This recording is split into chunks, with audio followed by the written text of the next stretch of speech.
Hello student, 8th chapter cell structure and functions को हम complete कर चुके हैं। आज की क्लास में हम सेल स्ट्रक्चर एंड फंक्शंस के क्वेश्चन आंसर्स को एक्सप्लेन करेंगे।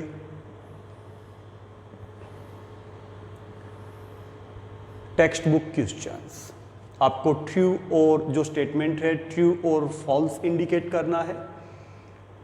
First question, a question, unicellular organism have one celled body. Unicellular organism की बॉडी सिंगल सेल की बनी है। नेम से ही देखिए, uni means one, cellular means cell, means ये स्टेटमेंट क्या है, ट्रू है। यूनिसेलुलर ऑर्गेनिज्म वन यानी सिंगल सेल के बने हैं, तो जो स्टेटमेंट है हमारा ट्रू है।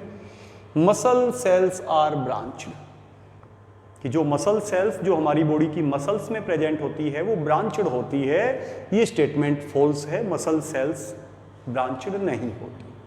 सी question, the basic living unit of an organism is an organ. ये स्टेटमेंट भी फॉल्स है, क्योंकि basic living unit of an organism organ नहीं होता, क्या होता है, सेल होता है। तो ये भी जो स्टेटमेंट है वो फॉल्स है।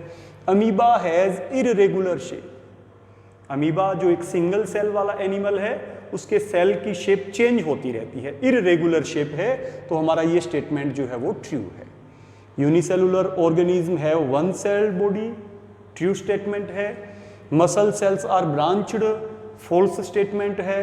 Basic living unit of an organism is an organ, false statement है। Amoeba has irregular shape, true statement है।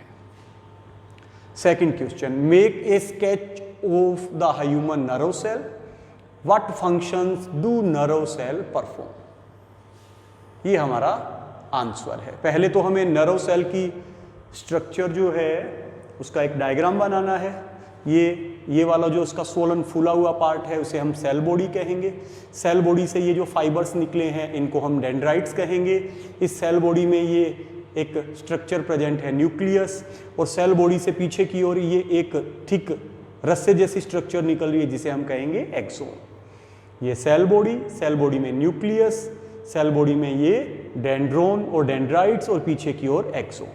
ये तो इसकी स्ट्रक्चर का डायग्राम है। अब इसके फंक्शन क्या है, functions of nerve cell. The nerve cell receives and transfer message, thereby helping to control and coordinate the working of different parts of the body। Nerve cell क्या करती है कि जो मैसेजेस है उनको रिसीव करके और उनको आगे ट्रांसफर करती है। इस तरीके से ये नर्व सेल जो है बॉडी के अलग अलग पार्ट्स के बीच में कंट्रोल और कोऑर्डिनेशन, तालमेल बनाकर रखती है।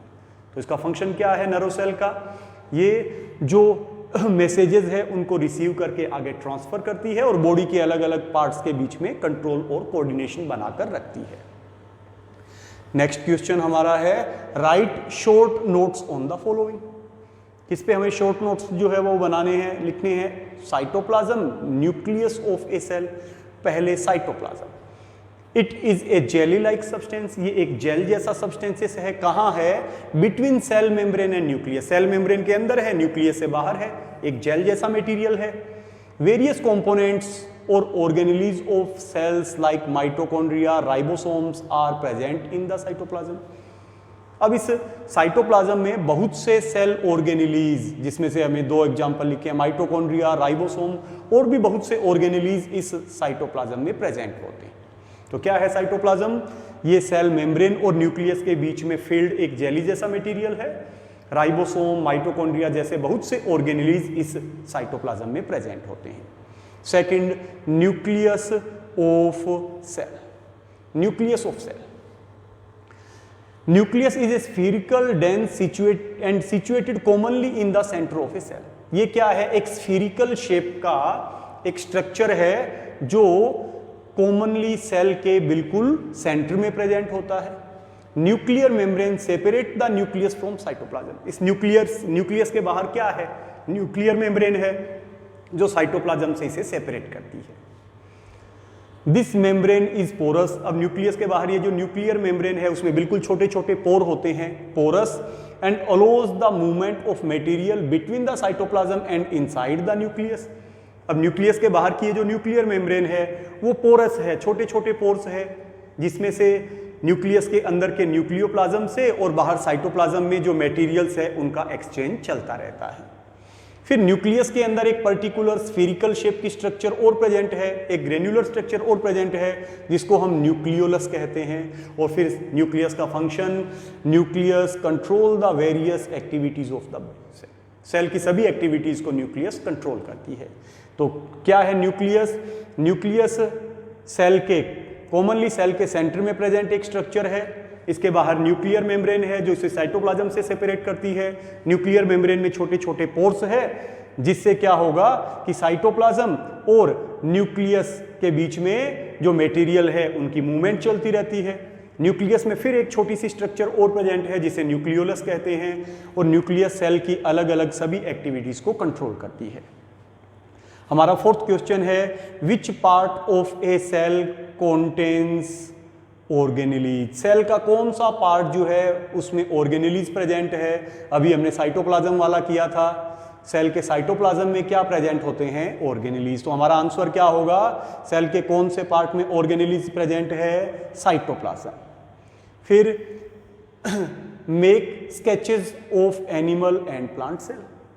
ये डायग्राम आपकी बुक में है, आप सेल्फ उसकी प्रैक्टिस करेंगे।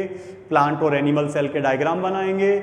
एनिमल सेल के बाहर सेल वॉल नहीं होगी, प्लांट सेल के बाहर सेल वॉल बनाएंगे। प्लांट सेल के सेंटर में एक लार्ज बड़ी सेंट्रल वैक्यूल बनाएंगे और एनिमल सेल के सेंटर के अंदर आप क्या बनाएंगे? न्यूक्लियस बनाएंगे। फिर ऑर्गेनेलीज, जो प्लास्टिड ऑर्गेनेलीज होगा वो सिर्फ प्लांट सेल में होगा, एनिमल सेल में नहीं होगा। और एनिमल सेल में न्यूक्लियस के पास में सेंट्रोसोम प्रेजेंट होगा जो प्लांट सेल में नहीं होगा। नेक्स्ट क्वेश्चन है make sketches of plant and animal cell. Plant और एनिमल सेल के आप डायग्राम बनाएंगे। State 3 differences between them. तो इस क्वेश्चन में डायग्राम जो है, स्केचेस जो है वो सेल्फ बनाएंगे। इसका सेकंड पार्ट इन प्लांट और एनिमल सेल में 3 डिफरेंसेस, उसको हम यहाँ पे एक्सप्लेन करेंगे। Differences between animal and plant cell, animal cell, plant cell. First क्या है? एनिमल सेल जो है उसमें सेल वॉल प्रेजेंट नहीं होती। Cell wall is not present in animal cell, cell wall present in plant cell. Plant cell में cell membrane के बाहर सेल वॉल है, एनिमल सेल में सेल वॉल एब्सेंट है। Second, chloroplasts are absent in animal cell. Animal cell में chloroplast भी absent होते हैं। Chloroplasts are present in plant cell. Plant cell में क्लोरोप्लास्ट प्रेजेंट होते हैं। यही क्लोरोप्लास्ट प्लांट सेल में या प्लांट में फोटोसिंथेसिस से फूड प्रिपेयर करते हैं। थर्ड, एनिमल सेल में वैक्यूल्स जो है वो स्मॉल होती है। Vacuoles are small in animal cell. Animal cell में बिल्कुल छोटी छोटी वैक्यूल्स प्रेजेंट होती है। प्लांट सेल में vacuoles are large and less in number in plant cells. इसके कंपैरिजन में प्लांट सेल में लार्ज साइज की वैक्यूल्स प्रेजेंट होती है। तो ये थ्री डिफरेंसेस हो गए एनिमल एंड प्लांट सेल में। हमारा नेक्स्ट क्वेश्चन है, ये आपको डायग्राम सेल्फ बनाना है प्लांट और एनिमल सेल। ये यहाँ एनिमल सेल है, प्लांट सेल है।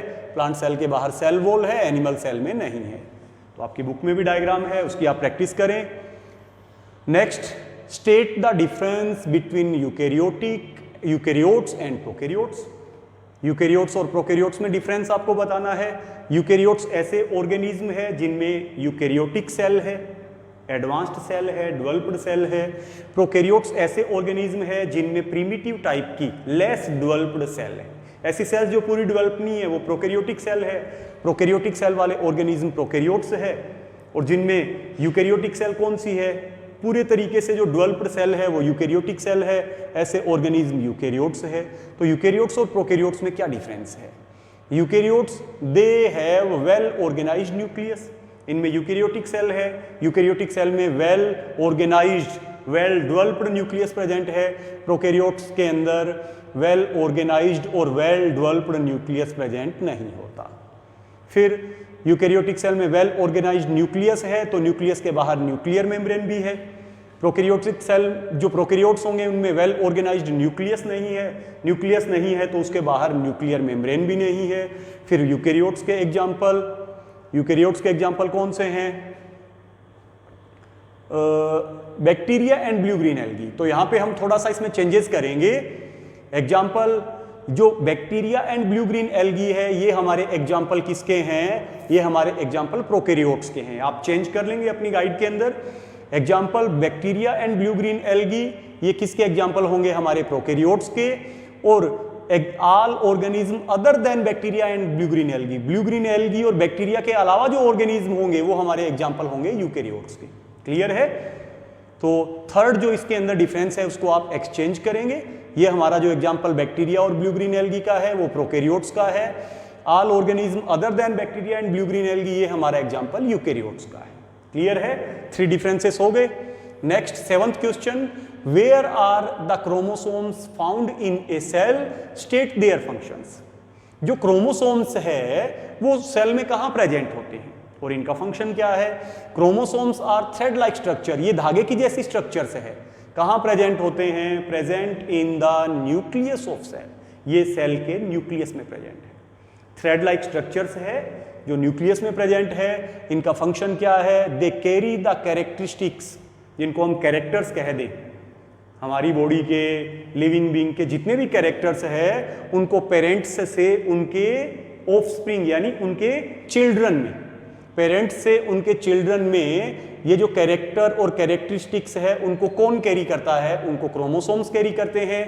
थ्रेड लाइक स्ट्रक्चर है, कहां प्रेजेंट होती है, सेल के न्यूक्लियस में प्रेजेंट होते हैं। 8th question, cells are the basic structure unit of living organism. Explain करें कि सभी लिविंग ऑर्गेनिज्म की जो बेसिक स्ट्रक्चरल यूनिट है वो सेल है, इसको एक्सप्लेन करना है। Cells constitute various component of plant and animals, a cell is the smallest unit of life. Cell जो है वो लाइफ की, सभी लिविंग बीइंग्स की, ऑर्गेनिज्म की सबसे छोटी यूनिट है। Is capable of all living functions, और सभी लिविंग फंक्शंस को परफॉर्म करने के लिए कैपेबल होती है, सभी लिविंग फंक्शंस को परफॉर्म करती है। Cells are the building block of life, cells को हम लाइफ की बिल्डिंग ब्लॉक कहते हैं। जैसे हम कोई बिल्डिंग बनाते हैं तो उसकी जो बिल्डिंग ब्लॉक है उसको क्या कहते हैं, बिल्डिंग की जो बिल्डिंग ब्लॉक है उसे हम ब्रिक्स, ईंटें, वो उसकी बिल्डिंग ब्लॉक्स है, उससे हम पूरी बिल्डिंग को बनाते हैं। उसी तरीके से लाइफ या लिविंग बीइंग्स या ऑर्गेनिज्म की जो बिल्डिंग ब्लॉक है उनको हम, वो किसको कहेंगे, हम सेल्स को कहेंगे, क्योंकि सेल्स ही सभी लाइफ और ऑर्गेनिज्म को बनाती है। This is the reason why cells are preferred to as the basic structural and functional unit of life. इसीलिए हम सेल को लाइफ की स्ट्रक्चरल और फंक्शनल यूनिट भी कहते हैं, क्योंकि सभी लिविंग फंक्शंस को परफॉर्म भी करती है और सभी लिविंग बीइंग्स को बनाने वाली सबसे छोटी यूनिट भी है। Cells vary in their shape, size and activities they perform. अब सेल्स जो है उनकी शेप, साइज और एक्टिविटी जो है वो क्या है, वेरी है, चेंज है। अलग अलग सेल्स की फंक्शन, उनके शेप, उनका साइज जो है वो अलग अलग है। The shape and size of the cell is related to specific function it performs. अब किसी भी सेल का शेप और साइज किस पे डिपेंड करेगा, किसी भी सेल का शेप और साइज उस स्पेशल फंक्शंस पे परफॉर्म करेगा, जो वो उस स्पेशल फंक्शंस पे परफॉर्म करेगा जो फंक्शन सेल परफॉर्म करती है। यानी कोई भी सेल कौन सा फंक्शन परफॉर्म कर रही है उससे उसकी शेप और साइज रिलेटेड है। Next question, explain why chloroplasts are found in only plant cell. कि जो क्लोरोप्लास्ट है उनको हम प्लांट सेल का किचन हाउस भी कहते हैं। ये फोटोसिंथेसिस के प्रोसेस से फूड बनाती है, तो ये प्लांट सेल में ही क्यों प्रेजेंट है। क्लोरोप्लास्ट एक्चुअल में क्या है, ग्रीन कलर के प्लास्टिड है। किस कलर के प्लास्टिड है, ग्रीन कलर के प्लास्टिड है। ग्रीन कलर के प्लास्टिड क्यों है, क्योंकि इनमें ग्रीन कलर का एक पिगमेंट प्रेजेंट है, क्लोरोफिल। तो क्लोरोप्लास्ट में ग्रीन कलर का पिगमेंट क्लोरोफिल प्रेजेंट है, इसीलिए क्लोरोप्लास्ट ग्रीन कलर के प्लास्टिड है। They provide green colour to the leaves. अब ये क्लोरोप्लास्ट लीव्स की सेल्स में प्रेजेंट है तो लीव्स को ग्रीन कलर प्रोवाइड करते हैं। Is essential for photosynthesis, means ये जो क्लोरोप्लास्ट है जो प्लांट्स की लीव्स में प्रेजेंट है वो फोटोसिंथेसिस के लिए जरूरी है। Hence chloroplast are the only found in plant cell. इसीलिए क्लोरोप्लास्ट कहां प्रेजेंट है, प्लांट सेल में प्रेजेंट है।